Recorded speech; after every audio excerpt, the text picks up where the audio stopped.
بسم اللہ الرحمن الرحیم۔ السلام علیکم۔ لاسٹ کلاس میں ہم نے سورۃ المائدہ کی ایکسرسائز کی تھی۔ آج جو ہمارا ٹاپک ہے وہ ہے سورۃ نور کا تفصیلی سوال۔ اس میں سب سے پہلے ہم اس کا تعارف دیکھیں گے۔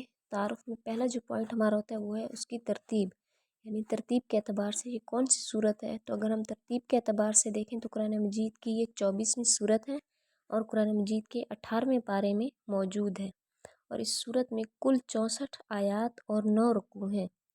نزول کے اعتبار سے اگر ہم دیکھیں تو یہ مدنی صورت کہلاتی ہے، کیونکہ یہ صورت مدنی دور کے وسط یعنی درمیان میں نازل ہوئی ہے، اسی وجہ سے اس کو مدنی صورت کہا جاتا ہے۔ نیکسٹ اگر وجہ تسمیہ کی طرف ہم جائیں کہ اس کا نام سورہ نور کیوں رکھا گیا، تو اس کی جو 64 آیات ہیں اس میں آیت نمبر 35 میں اللہ تعالیٰ نے ارشاد فرمایا، اللہ نور السماوات والارض، اللہ آسمانوں اور زمینوں کا نور ہے۔ تو اس آیت میں جو نور کا لفظ استعمال ہوا ہے، یہ جو نور کا لفظ اللہ تعالیٰ کی طرف سے ذکر کیا گیا ہے، وہیں سے اس سورت کا نام یہ رکھا گیا ہے۔ اس کے بعد فضیلت ہے کہ اس کی فضیلت میں آپ صلی اللہ علیہ وآلہ وسلم نے کیا ارشاد فرمایا۔ تو آپ صلی اللہ علیہ وآلہ وسلم کی حدیث مبارکہ ہے، آپ نے ارشاد فرمایا کہ اپنے مردوں کو سورۃ المائدہ سکھاؤ اور اپنی عورتوں کو سورۃ النور سکھاؤ۔ اس کے علاوہ سورہ نور اور اس سے جو پچھلی سورت ہے، یعنی اس سے پہلے والی جو سورت قرآن مجید میں سورۃ المؤمنون ہے، اس کے مضامین ایک دوسرے سے ملتے جلتے ہیں۔ سورہ نور کو سورۃ المؤمنون کا اختتامیہ بھی کہا جاتا ہے، یعنی جو معاشرتی زندگی سے متعلق جتنے بھی مضامین سورۃ المؤمنون میں بیان کیے گئے ہیں، ان کی جو تفصیل ہے وہ سورہ نور میں بیان کی گئی ہے۔ نیکسٹ ہے ہمارے پاس مرکزی موضوع۔ تو مرکزی موضوع میں مین اس کا جو موضوع ہے، یعنی پوری سورت کا اگر ہم نے چوڑ نکالیں تو وہ ہے معاشرتی زندگی کے متعلق آداب، یعنی معاشرے میں رہنے کے حوالے سے مختلف احکام و آداب بیان کیے گئے ہیں۔ اسی وجہ سے اس کا جو مرکزی موضوع ہے وہ بھی یہی ہے، معاشرتی زندگی سے متعلق آداب۔ نیکسٹ مین ہمارا جو ٹاپک ہے وہ ہے بنیادی مضامین۔ اس کے بنیادی مضامین کو پوائنٹس کی صورت میں بیان کیا گیا ہے۔ آپ نے ہیڈنگز اس کی بنانی ہے جیسا کہ لیکچر میں دی گئی ہیں۔ سب سے پہلی جو ہیڈنگ ہے، سب سے پہلا جو پوائنٹ ہے وہ ہے عفت و عصمت کی حفاظت۔ عصمت یعنی پاک دامنی، عفت بھی کہتے ہیں پاک دامنی کو۔ تو اس صورت کی ابتدا میں یعنی شروع میں ہی عفت و عصمت کی حفاظت کے متعلق اسلامی احکام بیان کیے گئے ہیں، جس میں سب سے زیادہ جو ذکر کیا گیا ہے وہ بدکاری کی سخت سزا کا ذکر کیا گیا ہے، یعنی جو بدکاری کرنے والے لوگ ہیں ان کی سخت سزا کا ذکر کیا گیا ہے۔ زانی عورت اور زانی مرد، یعنی جو زنا کرنے والی عورتیں اور زنا کرنے والے مرد ہیں، ان کے رویوں کی جو سنگینی ہے، یعنی جو سختی ہے، اس کو بیان کر کے ان کے لیے سخت سزا تجویز کی گئی ہے۔ اسی طرح پاک باز عورتوں پر جو تہمت لگانے والے ہیں ان کی بھی سزا بیان کی گئی ہے، جس کو ہم بہتان کہتے ہیں۔ اس کے علاوہ شوہر کے اپنی بیوی پر جو بدکاری کا الزام لگاتے ہیں، اس کی صورت میں بھی ان کی علیحدگی کا کیا طریقہ ہے اس کو بھی تفصیل سے بیان کیا گیا ہے، جس کو لیان کہتے ہیں، کہ اگر کوئی شوہر اپنی بیوی پر بدکاری کا الزام لگاتا ہے تو اس کی صورت میں ان کی علیحدگی کا طریقہ بیان کیا گیا، اور اس علیحدگی کو لیان کہتے ہیں۔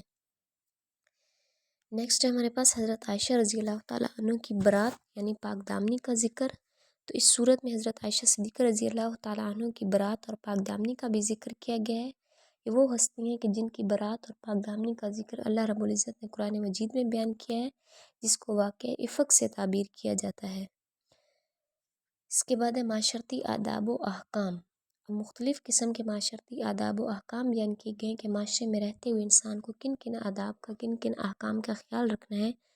اس میں سب سے جو مین ہے وہ ہے کہ کسی کے گھر میں اجازت کے بغیر داخلے سے منع کیا گیا ہے، یعنی بغیر اجازت کے کسی کے گھر میں داخل نہیں ہو سکتے، لیکن مسافر خانے اور جو سرائے وغیرہ ہوتے ہیں ان کو اس حکم سے الگ قرار دیا گیا ہے۔ اسی طرح کسی کے گھر میں داخل ہونے سے پہلے سلام کرنے کا بھی حکم دیا گیا ہے، اور اس کو بہترین دعا کہا گیا ہے۔ اس کے علاوہ نگاہیں نیچی رکھنے کا حکم دیا گیا ہے، اور عورتوں کو حکم دیا گیا ہے کہ اپنے شوہر، باپ دادا، شوہر کے باپ دادا، اپنے بیٹے، شوہر کے بیٹے، بھائی، بھتیجے، بھانجے، مسلمان عورتوں، باندیوں اور نفسانی خواہش سے جو پاک مرد ہوتے ہیں، اور چھوٹے بچوں کے سوا اپنی زیب و زینت جو ہے وہ کسی بھی غیر محرم پر ظاہر نہ کریں۔ اس کے علاوہ ایمان والوں کو مخاطب کرتے ہوئے ارشاد فرمایا گیا ہے کہ آرام کے 3 مخصوص اوقات، یعنی اس صورت میں آرام کرنے کے 3 مخصوص اوقات بیان کیے گئے ہیں۔ ایک ہے فجر سے پہلے، دوسرا ہے ظہر سے پہلے، اور تیسرا ہے عشاء کے بعد۔ ان 3 اوقات میں اہل خانہ کے پاس بغیر اجازت کے داخل نہیں ہونا چاہیے۔ اس کے بعد مسلمانوں کو یہ ارشاد فرمایا گیا ہے کہ اپنے غیر شادی شدہ مردوں، عورتوں، غلاموں اور باندیوں کا نکاح کر دیا کرو تاکہ وہ برائی سے بچتے رہیں۔ جتنی زیادہ نکاح میں تاخیر ہوگی اتنے ہی وہ برائی کی طرف زیادہ جائیں گے۔ نیکسٹ جو ہمارا مضمون ہے وہ ہے اللہ تعالیٰ کی نورانیت، یعنی اللہ تعالیٰ کے نور کا بیان۔ کس صورت میں اللہ تعالیٰ کے نورانیت کا بھی ذکر کیا گیا ہے اور اس کو یوں بیان کیا گیا کہ اللہ تعالیٰ جو ہے وہ زمین و آسمان کا نور ہے۔ اللہ تعالیٰ نے خود ارشاد فرمایا اللہ نور السماوات والارض، اللہ تعالیٰ آسمانوں اور زمینوں کا نور ہے۔ تو اس کے نور کی مثال ایسے ہے کہ جیسے ایک تاک میں چراغ ہو اور چراغ ایک فانوس میں رکھا ہو، جو فانوس ہے وہ گویا ایک موتی جیسا ستارہ ہو، اور اس چراغ کو زیتون کا تیل روشن کرے۔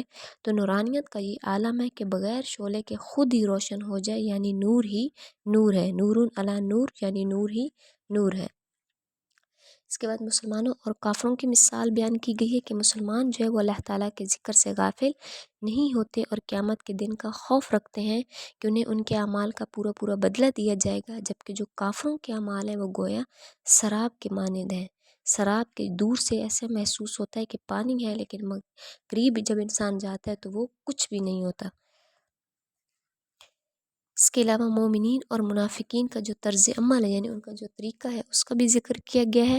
منافقین جو ہے وہ اللہ تعالیٰ اور اس کے رسول صلی اللہ علیہ وآلہ وسلم کے فیصلوں سے روح گردانی کرتے ہیں، یعنی منہ موڑتے ہیں، اور جب نبی کریم صلی اللہ علیہ وآلہ وسلم کی مجلس میں بیٹھے ہوتے ہیں تو آنکھیں چرا کے نکل جاتے ہیں، اور جب کسی معاملے میں فیصلہ ان کے خلاف آ جائے تو وہ انکار کرتے ہیں، اور جب ان کے حق میں آئے تو وہ خوش ہو جاتے ہیں۔ اور منافقین جو ہیں قسمیں کھا کھا کر اپنی وفاداری کا یقین دلانے کی کوشش کرتے ہیں، لیکن اللہ تعالیٰ ان کے دل کی کیفیت کو جانتا ہے۔